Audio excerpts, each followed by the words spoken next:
So dozens of protesters rallying against a Moms for Liberty town hall right here in New York City last night. The controversial parental rights group addressing the state of education in the nation's largest school district.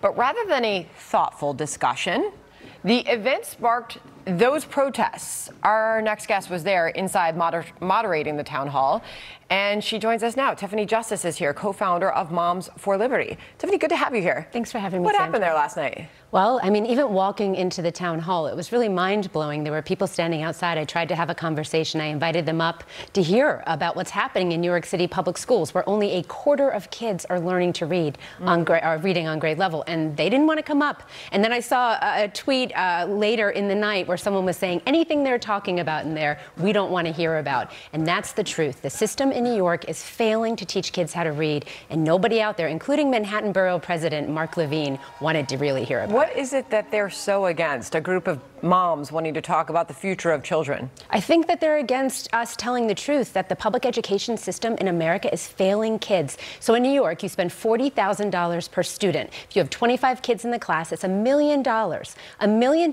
per classroom is being spent, and yet only a quarter of kids are learning how to read. 11% of black children learning how to read. And sadly, what they're doing is they're passing them through the system. They're lowering the bar just to keep graduating them. And there's some of these high school graduates aren't even reading at third grade level.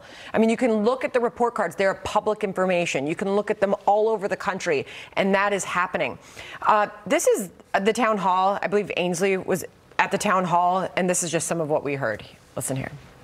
I'm here to see what Moms for Liberty is about, and anything that has to do with protecting our children. Parents in New York City have been disenfranchised. We've never had a seat at the table. I'm worried about our parental rights being taken away. You know, I'm worried about the government having the last say when it comes to our children. I mean, people showed up because they care and they see what's happening here. We had two members of the Community Education Council, which is like New York City's school board for District 2, where the event was held. They came out and they talked about the concerns that they have, some of the things that they hoped that the city would do to improve education. I am going on Joy Reid tonight on MSNBC. Wait, what? Stop the presses. Okay. How's that going to go? I said I'd debate Randi Weingarten, and Joy said that she would moderate. So I said, okay, I'm in, right? We need to have honest conversations about what's happening with our kids so we can try to find ways to work together. But the truth is that Randi doesn't care about the education of our kids, and she's not going to show up, but I'll be there, and I'm going to be telling the truth about the fact that the American public education system spent over $800 billion last year, and our kids are not doing well. It's just a brutal reality for so many, and so many of these parents who felt like their hands were tied to be able to get their kids in school during the pandemic. And Randi Weingarten, she was in the driver's seat of a lot of those decisions. Meanwhile, this is the New York Post op-ed this morning. Why are our elected officials threatened by a parent town hall with these protests last night, but completely nonchalant when actual extremist radicals calling for the extermination of Jews are holding New York City hostage by riding across major thoroughfares, shutting down bridges and tunnels and airports? Reasonable question to be asked. Meanwhile, these are New York grades 3 through 8 test scores for 2023. On the ELA assessment data, the proficiency rate, Tiffany, this is incredible.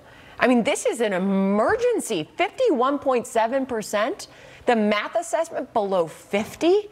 I mean, why are there now red flags everywhere and like a DEFCON 5 to like help these kids? Because the teachers' unions are the foot soldiers of the Democratic Party. And we've got a real problem in America where teachers' unions are running our country, and it needs to stop. And parents have to be the ones to draw the boundary between school and home. And I promise you, nobody's going to fight for anything like a mom is going to fight for her kids. And that's why we're so passionate about fighting for the future of children in America. I know that you are out there on the front lines and you are fighting this fight. We'll see you tonight. Thank you so much. Good to see you. All right.